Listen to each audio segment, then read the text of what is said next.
My name's Tim. I'm an addict. Hi, Tim.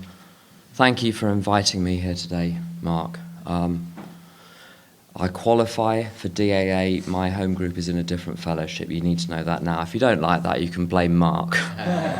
I'm just doing what I told, which was come here and tell my story. And also Mark suggested that I mention something about sponsorship. So I'm going to mention something about sponsorship. All I have to do today, I don't have to run my life. If I feel stressed, it's because I'm running my life. I don't need to run my life. I want someone else to run my life. That's my higher power.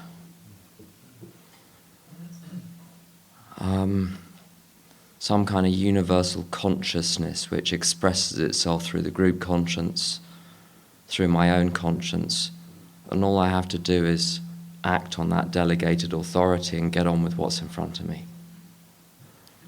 A friend of mine in AA used to say, I used to be isolated, now I'm insulated.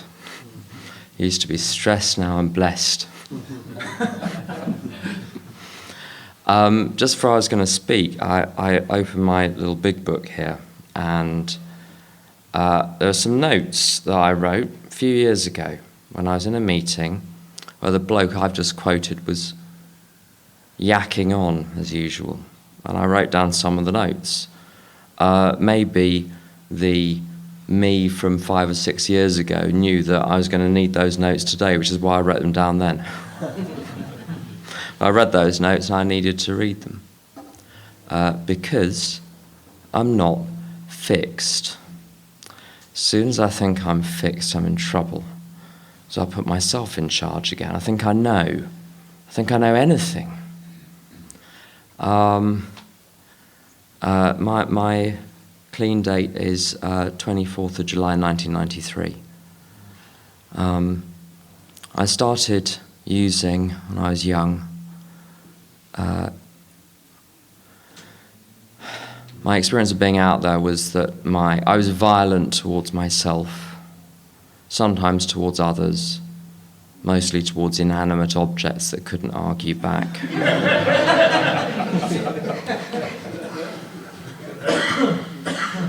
It's more dramatic as well. You just destroy something.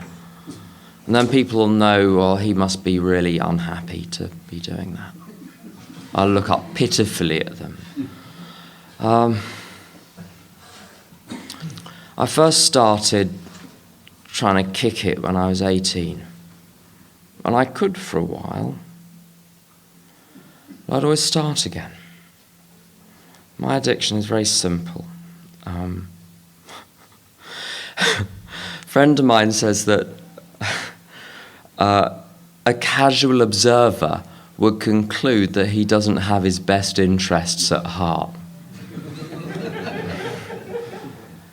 And anyone watching me when I'm at it would conclude I do not have my best interests at heart. I do it anyway. And that, ladies and gentlemen, is addiction. Very simple. Sometimes people make a great deal out of step one. I don't think it's necessary. My history says I shouldn't do it, but I'm going to do it. There you go. And I got to a point in 1993 when I had some contact with recovery. I'd been to a bunch of meetings, and it was all very complicated, and I was trying to grasp all of it at once. But that didn't work. I kept finding myself drunk and arrested and stuff. So I decided I just want one thing and one thing only. I have one requirement for my membership, which is a desire to stay sober and clean. And I'm not going to ask anything else. If you can deliver me that, I'm fine. Good. Then we're in business. And I didn't realize how dangerous the position was that I was in relapsing as I was. Well, I wasn't relapsing because I had never recovered. To relapse, you've got to recover. I was simply resuming drinking after a little break to make myself feel a little less guilty, because look how hard I'm trying, and yet I mean, I shouldn't be mean about my past self, because I didn't know what I was doing. It's a very bad habit I've picked up, and you hear lots of tapes from, God bless them, in America, where they're very hard on their past selves. I'm thinking, if I'm a newcomer listening to that, well, that's what you think about me then. So I've got to be tolerant of my past self. I didn't know any better. If I'd known better, I would have done better. Or I didn't have the strength, and if I had the strength, I would have done better, but I didn't, which meant I didn't have the wit, or I didn't have the wherewithal. So I've got to have compassion for myself as I was. Or I'm not going to have compassion for other people. They'll pick up on that. You wonder why newcomers aren't coming back. Well, that's a reason sometimes. But I was in incredible danger and had no idea. And that danger is exemplified by a friend of mine who started using in 1995. And he came back in 2017 and has been struggling for the last 2 years and has gone out again. He can't, and he had very, very solid recovery for a couple of years. But for the last 24 years, he hasn't been able to get back, and it's not for want of trying, and it's not because other people haven't made the effort. So if you're here today and you finally stopped shaking, you never need to go out again. If you do what I did, which is find a sponsor and just do exactly what I was told. I've never come to grief by doing exactly what I was told by a well-meaning sponsor. Even if I wouldn't now give tuppence for half of what I was told, I never came to grief because of it. In step 9, I've had to make a lot of amends. Every single amend I've ever made was because of something I decided to do all by myself. I've never had to make amends for something I've done under the instruction of a well-meaning sponsor.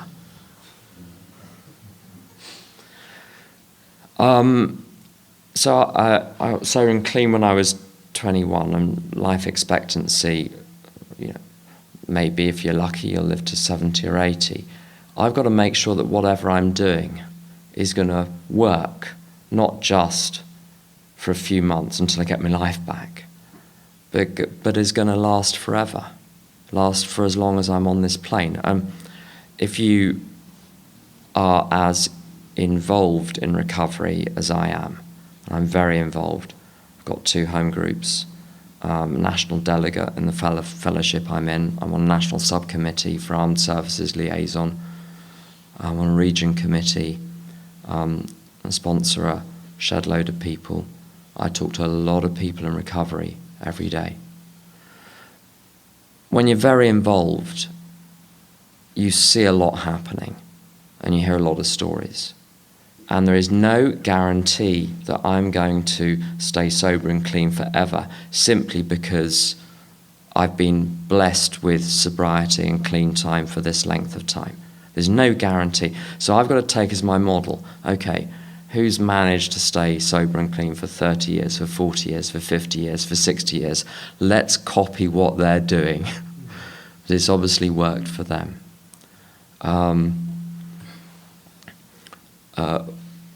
Someone I know says that recovery is about monkey see, monkey do. You've got to pick the right monkey.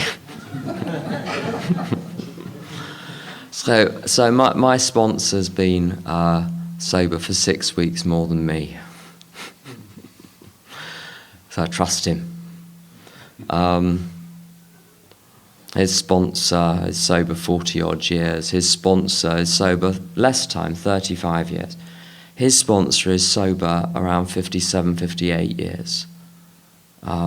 His sponsor, a chap called Gary, died with over 60 years. Gary's sponsor was the first AA in Chicago who was carried the message by Dr. Bob. He's one of the co-founders of AA.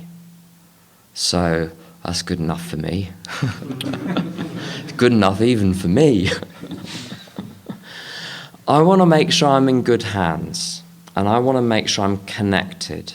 And the way I stay connected with a lot of people who are in my home group on the same path. I stay connected with people who are further ahead. I stay connected with people with no fear in their eyes around stuff which still makes me jumpy. I need people who have what I want. I need people who are where I want to be spiritually. I need those people in my life. And my experience is, if you ask your higher power, they'll show up, not in the form that you really want. Or even, it's not going to be convenient. My sponsor's in Texas. It's inconvenient, but it's necessary for me. I don't know what's necessary for you. That's necessary for me. And I'm willing to go to any lengths, because I don't want to die of this condition. So my only requirement is that I stay sober and do what is necessary to stay sober. But the funny thing is, doing what is necessary just to stay sober and clean gives me everything else. I had what I maybe hesitate to call relationships, but I had relationships when I was out there which had, frankly, a touch of Jeremy Kyle to them. No one was coming to me for relationship advice. But, you know, I've been with someone for 15 years and we're married and we've never had an argument. Because my only requirement, I don't have any requirements in this relationship. I don't have any demands. So I'm all right. Whatever they do, I'm all right. So it's fine. There are moments, but basically whatever they do is fine. Whatever they want to bring to the relationship is fine. Whatever they want to do in their free time is fine. Just leave them. A friend of mine writes to his sponsor, complaining about his other half, and the sponsor just writes him an email, just with a subject line in capitals: leave him alone. Just leave them be. Leave them get on. Whatever they want to do, forgive them, do stuff for them. Now, I've got this relationship not because I looked for one. I wasn't looking for one. But I was given one, so I was keeping my nose clean in my home group, sticking to what was important: service and recovery and fellowship. I've got a career. I suppose it's a career. So I think that's what they call it. I do some stuff and they give me money for it. I think that's a career. But you shouldn't say this in modern society. I have no ambition in it. I just show up and do what's in front of me and try and do it well. And they seem to give me money for it. My job is to make them look good, and I try and do that. Just doing stuff for fun and for free, expecting nothing in return, and then everything gets given, is my experience of how recovery works.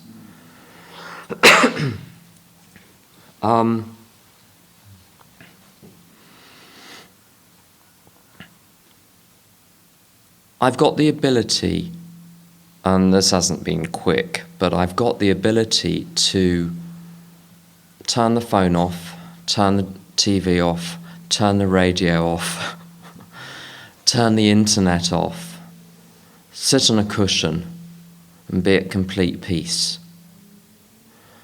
And I don't need anything to take the edge off. Now, this is not because I'm good or clever or know anything. It's because I turn up at my home group every week and look out for who isn't talking to anyone, Go and talk to them. Make sure that there's no one left on their own. I've got 30. Yeah. That's all right.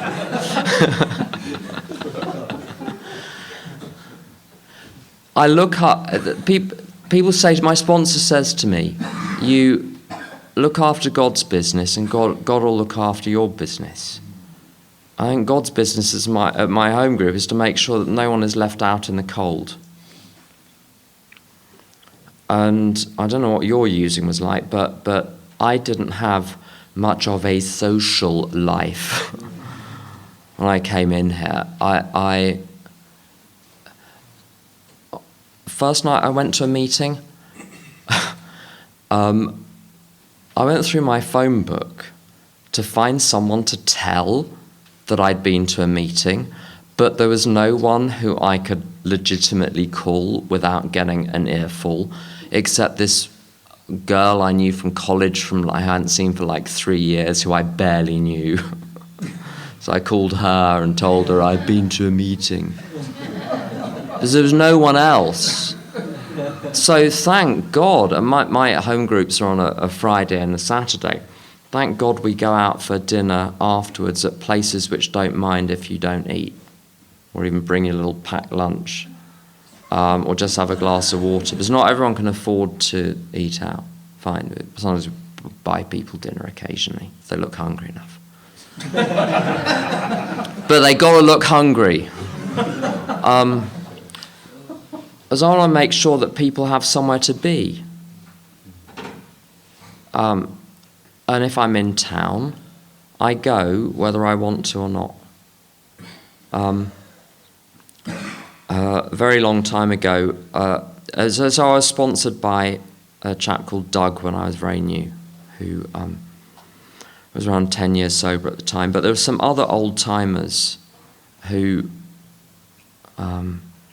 said some wonderful and very helpful things. And Maureen was a Wimbledon housewife with whom I had nothing in common, other than, as she told me, I was a common or garden alcoholic. I'm a lot of other things too, but I'm that as well.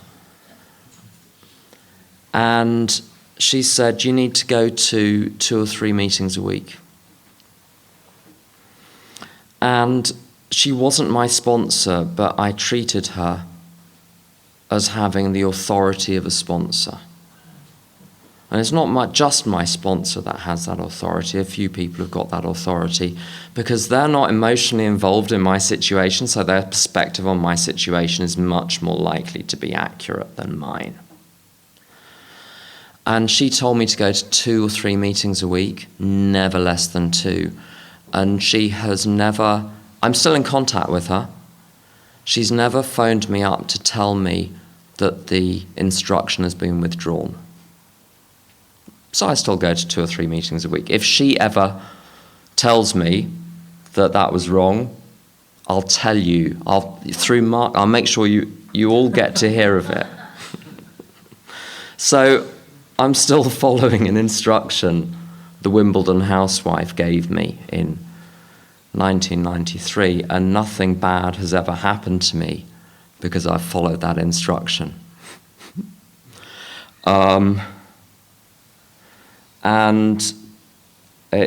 This all may make me sound like a bit of a dummy just following someone else's instructions. If that's the case, so be it. Yeah, we have to be a grown-up. As you say, you're quite right. I have to be a grown-up. I have to forgive everyone for everything because it's getting in the way of my usefulness to you if I'm wandering around with a cloud over my head.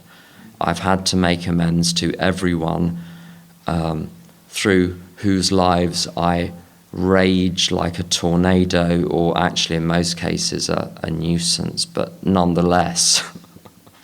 It's very grand to think of yourself as a tornado, not so grand to think of yourself as a nuisance or a pest. Some people I made amends to, I've harmed you. They say, you have some nerve to think you could harm, your behaviour could harm me. What kind of a snowflake do you think I am? Seriously. But some people I really harmed. And being a grown-up means that I have to make amends, which means sometimes an apology, sometimes I pay back the money. P.S. I paid back all the money with interest. And I woke up by doing those two things. When I really got to the stage there was no one else in the world left I had a grudge against, I realized that I thought the world had it in for me. It was me who had it in for me. Every time I was attacking you, I felt the full force of the attack and thought it was you. Oh, how dumb can you get?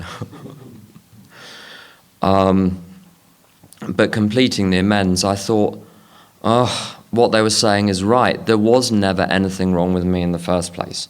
So I was using drink and drugs and a handful of other neat behaviours for which there is a 12-step fellowship available, FYI. Whatever you're doing that's killing you, there are people who've recovered from that. I was trying to fix something that wasn't even broken in the first place. All of that brokenness I felt was coming from my mental attack of the world around me and guilt, legitimate guilt, for things I'd done and mess that I'd created. And I was taking those two things personally. I thought they said something about me. They didn't. They were signposts for what I needed to do, which was to forgive and to make amends. And when you've no longer got anything to prove, well, it frees up the whole afternoon. What do? Go and help everyone else. Help everyone else do what? Find their own higher power. Well, there's only one higher power, and we say, my higher power, like God's in my pocket or something. He's not mine, I'm his. Or hers, whatever. I use the word God and his just out of shorthand, so don't get your knickers in a twist about that. Any conception I have of God is untrue, because I'm very small and the universe is very big. Of course I don't understand it. Any idea I have of a higher power is going to be a mile away from the reality. Imagine what a 2-year-old's image is of what its parent is, and then the difference between what you thought your parent was when you were 2 and what you know them to be now. There's no comparison, and that's just within human terms. So the idea that I can get an idea of what my higher power is. But the higher power isn't mine. I'm there to do whatever God wants me to do here. And with sponsorship, I'm going to say some specific things about sponsorship. Who do I sponsor? Anyone who asks me, provided that I don't believe sincerely that your interests in asking me are maybe better served if someone else would do the job. So I sponsor a lot of people. When I get a newcomer asking me today, and I've got people in my home group who are 1 year, 2 years, 3 years sober with just one sponsee, maybe that's the best person for someone to go to, because they're going to need their hand held maybe for an hour a day, maybe for an hour and a half a day for a few months. Go and ask someone that has only one sponsee. That might be the best thing. So I do turn people away, but I don't turn people away. I redirect and make sure they're given a whole load of people. I put them actively in contact with a whole load of people. If I believe I'm the right person, my job is to pass on to them what was passed on to me, and to give what Dr. Bob called an adequate presentation of the program. And the reason why I do all this, why I'll do it, it's in Dr. Bob's Nightmare. It says, first reason I do it is a sense of duty. I think I have a moral obligation to carry the message to other people who want the message, because if people hadn't been there to carry it to me, I wouldn't, as they say, sometimes you'd have another speaker today. So I've got a duty to do it. No one else is, if we don't do it, who will? It's a pleasure. And my experience of sponsorship, when it's not a pleasure, I'm doing something wrong. They're not annoying. I'm telling myself some story about them, and it's the story that's annoying me. There's no such thing as a difficult or irritating sponsee. The thing that I'm finding difficult is my reaction to them, and it's in the 12 and 12. If I'm disturbed, there is something wrong with me, not something wrong with you. The nurse would never say to the patient, there's something, you shouldn't be having this symptom. I wasn't very well when I got here. I have days when I'm not very well now. I need to extend that grace that a nurse would extend to a patient. If it's not a pleasure, I'm doing something wrong. If it's hard work, my sponsor's first sponsor was a chap called Jim who got sober in 1957 and is still sober today. And he says, if it feels like 12-step work feels like hard work, you're trying to do it yourself. You're not letting a higher power act through you. And when it's heavy going, when you're not getting through to them, that's when I need to step back inside myself, stand back, let my higher power say something. And the prayer is to my higher power, let me tell a story. There must be some story that I can tell that is going to grab this person and reach them. I don't know what the story is, but you show me. In doing so, I'm paying my debt to the man who took time to pass it on to me, and that's pretty self-evident. With amends, a lot of the people I had to go back to were people I'd harmed. Sometimes I just, out of social convention, I owed an apology, and we weren't going to be even unless I paid them back by making the apology, clearing the air. But some people I owed a debt of gratitude, and the way I pay my debt of gratitude to all the people who politely and courteously, I think politeness and courtesy are very important in sponsorship. I agree with what Andy said. You've got to tell them the truth. My friend Louise says they're going to die anyway, so you might as well tell them the truth. Then you've got to sit with them long enough for them to digest it, so they're not digesting it on their own. And that's going to require patience, because you're going to get fireworks. So people patiently and considerately sat with me, and the way I pay that back is to try to patiently, and it's taking a long time for me to learn patience and consideration and tolerance and courtesy with sponsees. So my time's valuable like theirs isn't. To listen to people, it's really hard. I'm learning not to interrupt people unless it's really necessary. And also because every time I do it, I take out a little more insurance for myself against a possible slip.